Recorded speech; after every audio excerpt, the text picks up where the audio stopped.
Bonjour les amis, Marc Maillot encore avec vous, avec la suite de nos études sur les 10 commandements. Nous sommes arrivés aujourd'hui au 4e commandement. Le 4e commandement est « Souviens-toi du jour du sabbat pour le sanctifier. Tu travailleras 6 jours, tu feras tout ton ouvrage, mais le 7e jour est le sabbat de l'Éternel ton Dieu.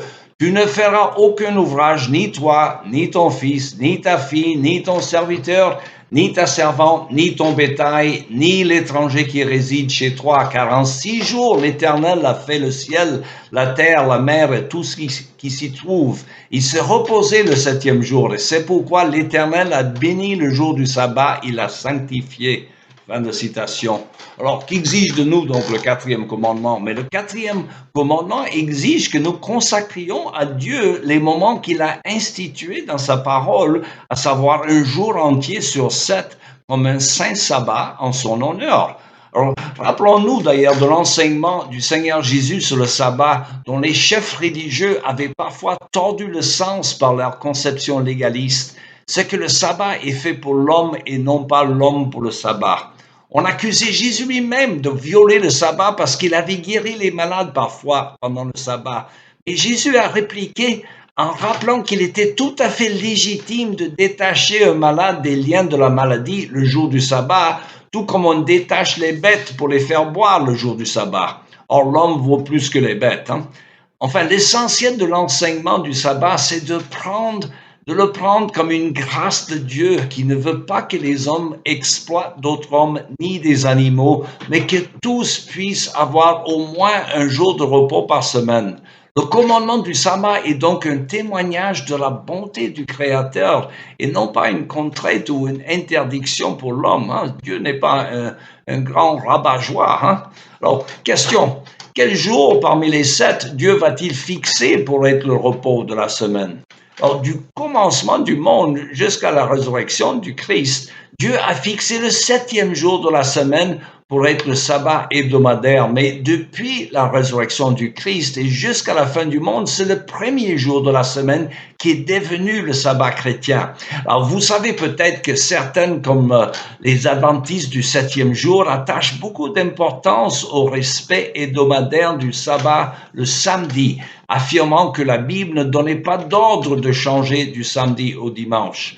Mais il est clair que les premiers chrétiens, presque tous d'origine juive pourtant, commençaient très tôt à célébrer le culte du dimanche en honneur de la résurrection du Christ, l'événement capital de la foi. Regardez dans le livre de l'Apocalypse, premier chapitre, verset 10.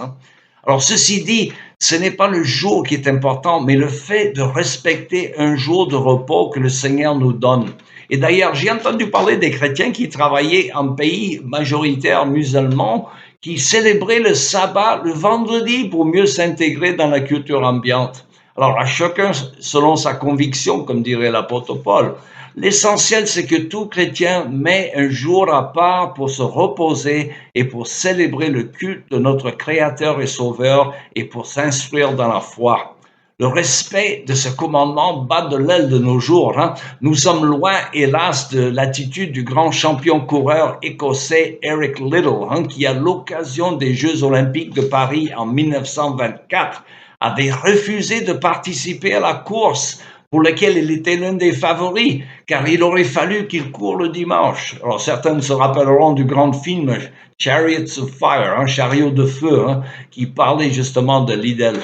Liddell a honoré Dieu en respectant ce commandement selon ses convictions et Dieu l'a honoré en lui permettant de gagner la médaille d'or dans les 400 mètres pour lesquels il n'avait pourtant pas préparé. Alors, il a aussi empoché la médaille de bronze dans les 200 mètres. Alors, voici un exemple de la vérité de l'évangile selon lequel Dieu honore celui qui l'honore. Pour nous, l'essentiel, c'est de voir le jour du sabbat comme un jour de repos, comme une bénédiction pour l'homme, pour son épanouissement et non pas comme une contrainte.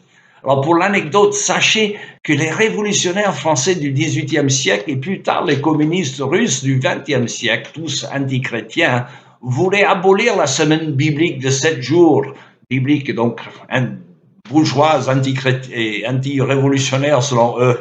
Ils voulaient instaurer plutôt une semaine de 10 jours suivie de 2 jours de repos. Alors ils pensaient que cela serait plus productif. Mais ils étaient forcés de reconnaître que les hommes ne tenaient pas le coup en travaillant plus de 6 jours d'affilée.